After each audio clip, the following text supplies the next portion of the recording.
Welcome to Michael Jordan is Legend, the #1 Michael Jordan fan page on Facebook, YouTube, Instagram, and Twitter. Like, comment, and subscribe if you agree that MJ is the GOAT. In the NBA during the 1980s, the Los Angeles Lakers were the most dominant team of the decade, recording 5 championships starting in 1980. During the 1988 season, Michael Jordan would face the Los Angeles Lakers, who would later go on to become champions that year.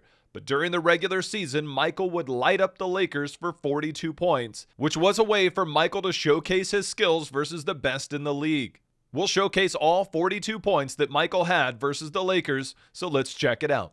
Versus a star-studded Lakers team that included Kareem Abdul-Jabbar, James Worthy, and Magic Johnson, Michael Jordan would get out on the break and use a very Magic-esque pass there as he got things started with an assist. But Michael, of course, we know him to be the scorer, would come up for his first 2-pointer of the game on a long two. Michael also getting his hands dirty while going in for the rebound amongst the bigs, would come down on the break, give a little bit of shake, and pull up for another free throw jumper for another 2 points for an early 4. Then, of course, Michael in the paint. This was before a lot of his game was around that. It was still very much all about athleticism as Michael would go up for this left-handed layup in the paint versus the bigs of the Lakers and pull up for the and one. We have to remember that still during Michael's early career, the Bulls weren't exactly the most dominant team. They were above average team on the shoulders of Michael. So it was up to him to carry a lot of these games. And going up against this star-studded lineup of the Lakers, he would drive past Magic Johnson for this dunk. And you can see it on the replay going up, tongue out, Michael fashion. So quick, Magic isn't able to recover in time, and Michael takes it home. And no help for. Just like before, Michael's still playing down in the paint amongst all the bigs, gets the rebound beside James Worthy and Magic, comes down, pulls up for another hop jump, and then another 3-pointer from the top of the key. Another showcase of how before that jumper developed, Michael relied on that athleticism, would drive to the paint, get the foul, miss the layup, but would come through and knock down one of the free throws for 16 points. And then on the other end, he would take it on the other side in another isolation play, get the bump from James Worthy, which had them in the bonus, so Michael would go to the free throw line to knock down a couple of more free throws.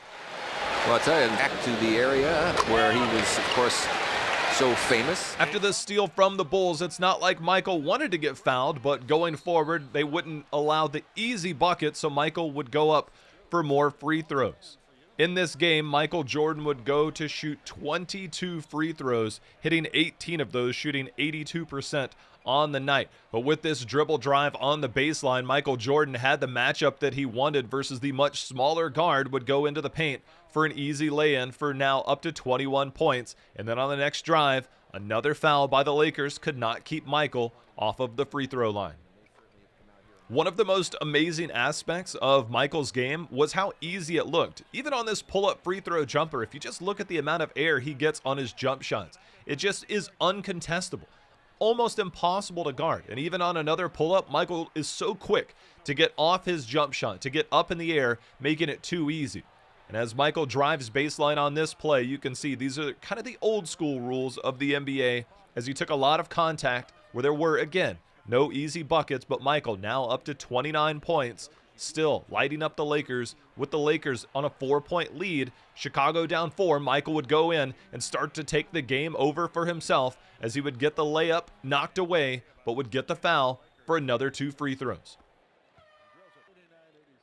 The determination in Michael's eyes, you can see it as the block's going to come through, and now out on the break, Michael's going to get this pass over, go up, and another foul as Michael will step to the free throw line for a couple of more easy ones. Shoot 2. He's 11 of 13 from the line tonight.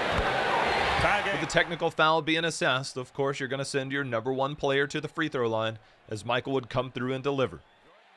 Just like on the defensive end, Michael would fight inside on the offensive end as well for another foul as he gets the rebound underneath the bucket and continues to pour it in from the charity stripe. As Michael brings the ball up court, he's like, look, guys, I've had enough of going to the free throw line, but I've not had enough driving to the paint. Would go through, put the moves onto 3 players there for the Lakers for the layup. And on this next play, it's going to look almost identical with the exact same moves, except this time Michael unable to deliver, but that was because another foul came through as Michael steps up for 2 more. With Michael leading the Bulls to come back from that deficit from the Lakers, now it was the Bulls who had the lead to try and close out the game against the future 1988 champions, Los Angeles Lakers.